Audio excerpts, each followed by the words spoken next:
Okay, all right, we're doing just a quick take recording, streaming out to YouTube to show you what the Webinar Wednesday Picoscope check tech tip. So why are we using the scope? Well, we know why. I've got a couple cases here. We're going to get right into it. I've got a Ford Fusion, and we want to dive in and take a look at the wiring diagram. And for this particular one, we're going to connect channel A current probe around one of the leads going to the motor. Channel B, we're going to go across the two motor terminals, and then channel C, we're going to just monitor TP1 and basically do a key up cycle. And then we're recording the data while we do the key up. There's approximately half a second or so of time here from this bit of activity to here, and you can see what's going on. We're looking at the motor being driven, and it's moving the plate in one direction, and then it's coming back and moving back in another direction. So the OEM is using diagnostics to validate that the system operation can be trusted. And this, although was not setting a fault at this point. We sold the motor, and I always, whenever I can, I want to try to capture the data on a new part just to see what kind of activity. And you can see the same script that's running, and away we go.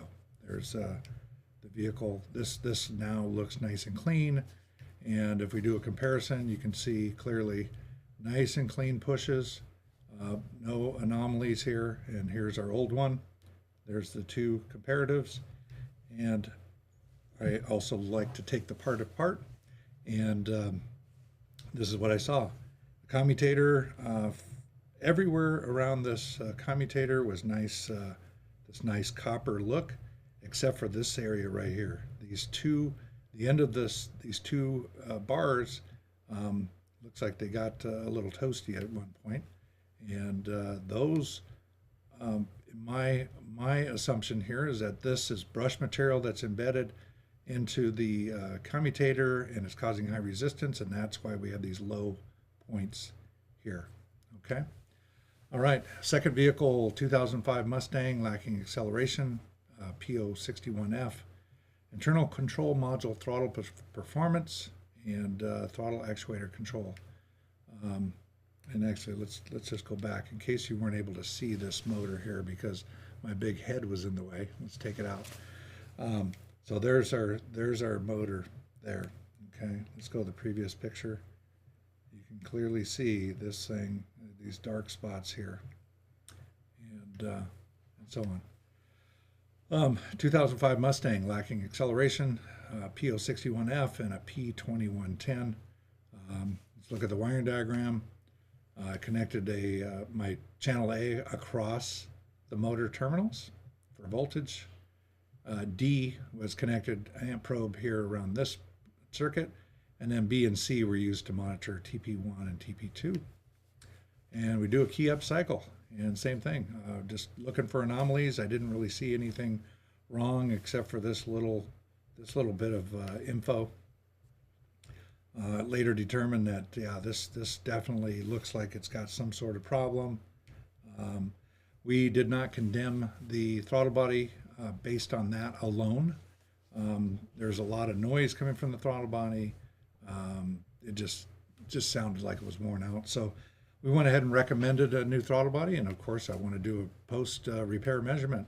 And if we look at this one here, we can see now that it's nice and steady. But we also see that there's some other activity right here. And I'm going to say that this is additional diagnostics taking place here on this motor. This is finite control of this motor. And we're getting some reaction out of the TP. And if you look at the old one, you can see, I think that there was some sort of attempt at trying to run that particular operation here, but this throttle actuator motor was just bad. So of course I take it apart, take a look at it, and you can see that this is very dark and discolored, and I'm going to attribute that there's a lot of brush material that's embedded into the copper and it's causing the high resistance. All right, third vehicle here, and 2016 Explorer, circuit open on number 4, cylinder misfire detected on number 4, cylinder 4 air-fuel ratio imbalance. So right away I thought that there's probably something wrong with the wiring. So I go ahead and get the wiring diagram out, go, okay, I want to go ahead and pull the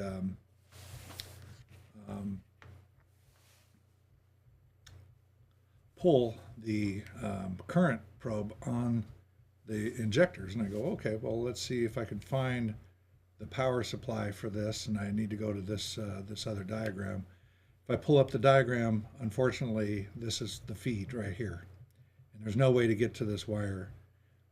And if I go up here, there's the fuse, but unfortunately, it's also powering up the fuel pump control module, which of course is powering the fuel pump. So I went ahead and connected the current probe to that fuse anyway, and also looked at the injector firing for 4 and 5, which are right at the motor there.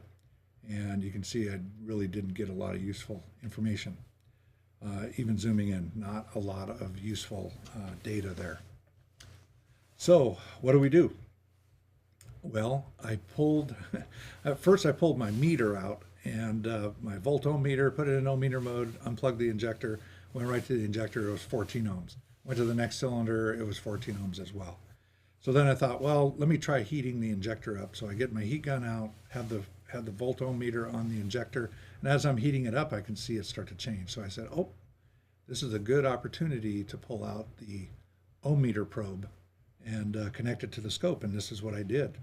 And you can see that here when I connected it, it started out at 18 ohms here, and if you read the spec is 11 to 18 ohms. Started to add some heat, and you can see that the resistance moved around, went way up here.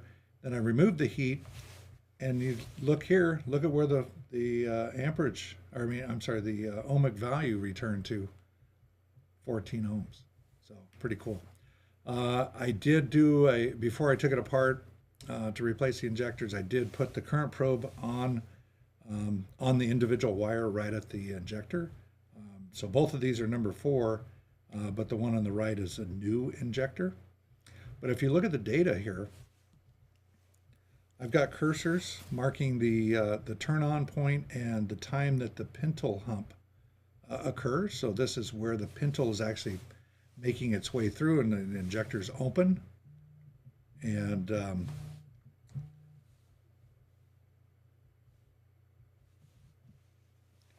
yeah, I'll have to call you right back, okay?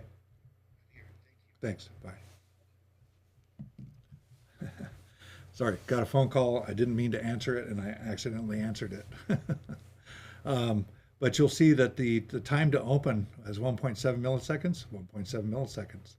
You'll see that the amperage at the point of opening peaked at around 680 milliamps on the old injector, 657 on the new injector. Okay, so kind of opposite of what you would think.